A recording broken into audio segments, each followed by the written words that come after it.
So I was having a call with a client of mine the other day and we were discussing reworking their offer, and I realized very quickly that they are suffering or they are experiencing this mistake that a lot of people do suffer from, and I see it time and time again, and it's something which obviously revolves around their offer. And if you can remove this, if you can solve this, if you can realize firstly that you have this problem and then look to remove it or change it or make it better, then I promise you signing clients, generating appointments, and having people come to you is going to be so much easier once you understand this. So this one is super, super important. So if you don't know who I am, my name is Ben Lister. I help agency owners, business owners by just talking about everything that I know on this YouTube channel, which currently help me to make multi-six figures per year. And so the thing that I'm talking about today is when people talk about offers, they often want to go with some kind of risk reversal, some kind of guarantee, something in there which makes the person buying this offer have more confidence that you can deliver on the thing that you are offering. Now, we all know, for example, that if you're offering Facebook ads, you don't talk about Facebook ads, you talk about leads, you talk about appointments, you talk about the thing that the Facebook ads give the person who is using the Facebook ads, who's receiving the Facebook ads.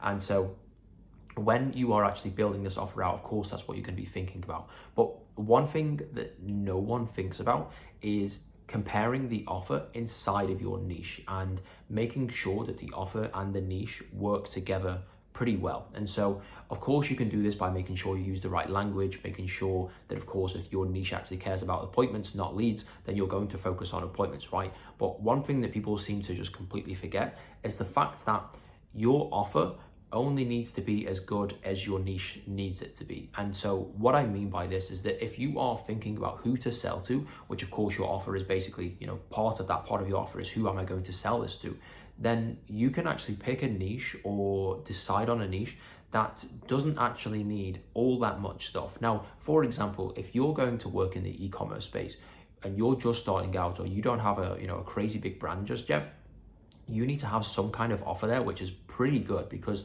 firstly, there's a lot of competition. Secondly, the target audience isn't enormous, to be honest with you, comparative to how many people are actually out there that are delivering the kind of service that you might be. And as well, it's pretty difficult to deliver on that service, a lot more difficult than it would be to generate appointments for home improvement businesses, for example. And so those are sort of the main factors that I would consider. But if you are in the e-commerce space, you are basically going to be up against a lot of different people. And so you're going to need a very, very good offer. You're going to need to guarantee that they get a certain amount of revenue, a certain ROAS. And if they don't, then they get a refund, they get money back. It's actually a net positive for the client if things actually go wrong. So there's no way of them getting burnt or anything else like that, right? And so your offer needs to be like insane. Because if it isn't, then no one is going to take a chance on you, because why would they, when they can just go with another agency which has done this 100 times before? They're also offering some kind of money back guarantee, but because they have all this experience, all these testimonials, all of this proof, their confidence is even higher than it is with you, who you don't actually have all those results, and your offer is actually way better in terms of what you're giving back to the client. And so they would have more confidence going with that kind of business. And so your offer needs to be crazy. Now, if you are in a niche which is, completely out there, no one has really heard of it, you don't see people on YouTube talking about the fact that they ran a home improvements marketing agency, let's say, like packaging businesses, for example, right? Let's say you help packaging businesses to get more products to, I don't know how it works, but packaging businesses get more business, right? That's the thing that you're selling. Now, I'm not involved in the marketing of packaging businesses and how they actually go and get more customers. However, what I would say is that market is probably a lot less saturated than it is for e-commerce, than it is for home improvement, than it is for real estate. And so your offer there does not need to be that good. I'm sure if you called some packaging businesses up right now and you said, hi, I can get you more business, I can guarantee that we can do this. Obviously, if it doesn't work, then I'll just refund you the money that you pay me, which is a decent offer. It's not amazing, like it's okay. And so you probably get a lot of business with that, because the niche and the offer go hand in hand. But if you said that same thing to an e-commerce brand, they're probably just going to turn around and say no, because I've worked with an agency before, they gave me this kind of discount, this kind of guarantee, whatever it is. And I think the big thing here, of course, it is in the level of competition, right? And of course, it is in the sophistication of the actual the delivery of the service. But another thing that it is as well is the actual sophistication of the market. And so For example, e-commerce marketing is like their main thing. Like, you don't really start an e-commerce brand without actually knowing how to do marketing. It kind of doesn't make sense. It's basically like 80% of the business. Home improvement, those guys either have like a really good network locally, same with real estate agents. They might do social media posts, and I think everyone that does home improvement, focuses on putting their posts out there on social media and stuff like that. Whereas, just as an example, packaging businesses, I don't think that those guys would have anywhere near the amount of marketing know-how, or they would have the amount of ability when it comes to promoting their business. What they are going to be very good at is actually creating packaging, right? Maybe it's going to be the supply chain. Maybe it's going to be the actual, the cost-saving exercises that they do. Whatever it is that makes a packaging business a good one, that's what they're going to be focusing on. And I think getting more customers for them is going to be a little bit secondary to what their main focus is.